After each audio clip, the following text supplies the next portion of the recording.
بسم اللہ الرحمن الرحیم۔ السلام علیکم ناظرین۔ برصغیر میں زندگی کی گاڑی کو آگے بڑھانے کے لیے 3 طرح کے کیلنڈر دیکھے جاتے ہیں، جن میں عیسوی کیلنڈر، اسلامی کیلنڈر اور بکرمی یا دیسی کیلنڈر۔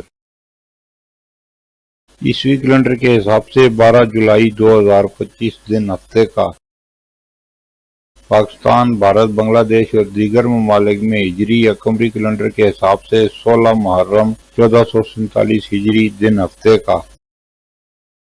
سعودی عرب اور دیگر خلیجی ممالک میں ہجری یا قمری کیلنڈر کے حساب سے 17 محرم 1447 ہجری دن ہفتے کا۔ سعودی عرب اور دیگر خلیجی ممالک قمری کیلنڈر کے حساب سے ہم سے ایک دن آگے ہیں۔ بکرمی یا پنجابی کیلنڈر کے حساب سے 28 ہاڑ 2082 دن ہفتے کا۔ ماضی کے دریچوں سے چند واقعات جو پاکستان اور مسلمانوں سے متعلق ہیں۔ 12 جولائی 1924 سابق صدر پاکستان جنرل محمد ضیاء الحق کی پیدائش ہوئی۔ وہ پاکستان کے طویل عرصے تک صدر رہے اور ان کی پالیسیوں نے پاکستان کی سیاسی اور سماجی تاریخ پر گہرا اثر ڈالا۔ 12 جولائی 1983 پاک بھارت کرکٹ سیریز کے حوالے سے بات چیت جاری تھی۔ کرکٹ ڈپلومیسی اس وقت دونوں ممالک کے درمیان کشیدگی کم کرنے کا ایک ذریعہ تھی اور پاکستانی عوام میں اس کی بہت پذیرائی تھی۔ 12 جولائی 1985 جاپان ایئر لائن کی پرواز 123 گر کر تباہ ہوئی، جس میں 520 افراد ہلاک ہوئے۔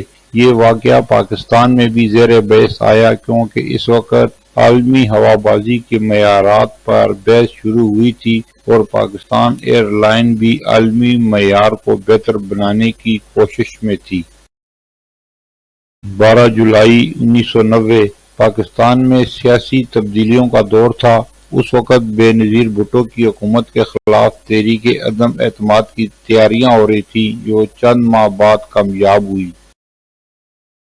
12 جولائی 1995 بوسنیا جنگ کے دوران سربرینیکا قتل عام کے بعد پاکستان نے اقوام متحدہ کے امن مشن میں اپنا کردار بڑھایا۔ پاکستانی فوج کے دستوں نے بوسنیا میں امن قائم کرنے میں اہم کردار ادا کیا، جو پاکستان کی عالمی سفارتی شناخت کو اجاگر کرتا ہے۔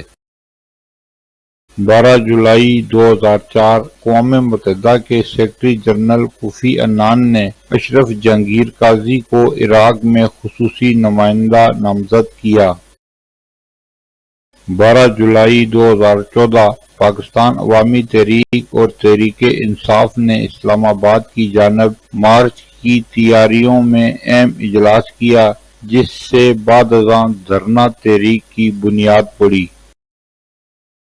12 جولائی 2017 مجلس تحقیقات و نشریات اسلام لکھنؤ کی جانب سے تحریک پاکستان کے حوالے سے ایک اہم کتاب شائع ہوئی، جس میں تحریک پاکستان کی جدوجہد اور اس کے تاریخی پس منظر کو اجاگر کیا گیا۔ یہ کتاب پاکستانی تاریخ کے طلباء کے لیے اہم ہے۔ پھر ملیں گے اگلی ویڈیو میں، جب تک دیجیے مجھے اجازت۔ اللہ حافظ۔